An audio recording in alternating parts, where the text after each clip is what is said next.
आंख में आंख डाल देखा है मैंने सारा जमाल देखा है, तेरी यादों के एक लम्हे में मैंने गिरता हुआ साल देखा है। कोई उसके सवा न रहता हो उसने दिल तक निकाल देखा है। मैं हूँ तुम हो और ढेर बातें हैं, कितना अच्छा ख्याल देखा है। सदा रहते नहीं ये तख्त व ताज, अरूज ने भी जवाल देखा है। इस्लाम की जब भी बात आती है तो लोग सख्ती की तरफ चले जाते हैं। दीन हमेशा वक्त मांगता है। इस्लाम में इंसान इंसान से नहीं डरता, कानून नाफज करवाने वाले खुद से डराते हैं। कानून से हम अपने आप को खुद परस्ती से आज़ाद नहीं करा सकते। हमें कुरान पाक को बतौर किताब पढ़ने और समझने की ज़रूरत है।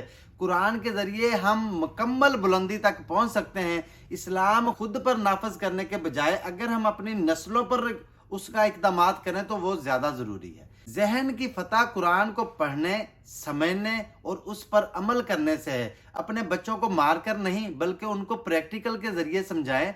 इंसान लेक्चर के खिलाफ बनी हुई मखलूक है। 3 तरह के ऐसे लोग हैं जिनके बारे में लोग कहते हैं कि मैं जानूं या मेरा अल्लाह जाने, आपको इससे क्या।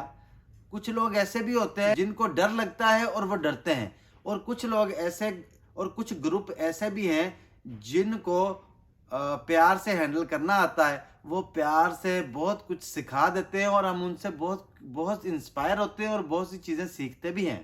ये 3-4 चीज़ें हैं जो मैंने डिस्कस की हैं। देखें ना, अगर किसी को हम डंडा मारे तो आप उसे पैसे नहीं दे सकते डंडा मारकर, तो आप उसे दीन क्या सिखाएंगे। आपका जो दीन है ना वो आपसे डिमांड करता है, वक्त मांगता है।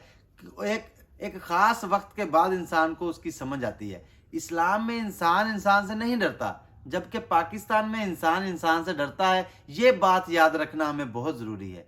इस्लाम में इंसान अल्लाह से डरता है। पाकिस्तान में जब इस्लामिक निज़ाम आ जाएगा ना तो मुल्क भी तरक्की करेगा और इंसानी म्यार भी बुलंद हो जाएगा। अल्लाह करे कि पाकिस्तान में भी इस्लामी निज़ाम नाफज हो जाए। चलें जी, मिलते हैं अगले वीडियो में। तब तक के लिए मुझे इजाज़त दें। अल्लाह हाफिज़।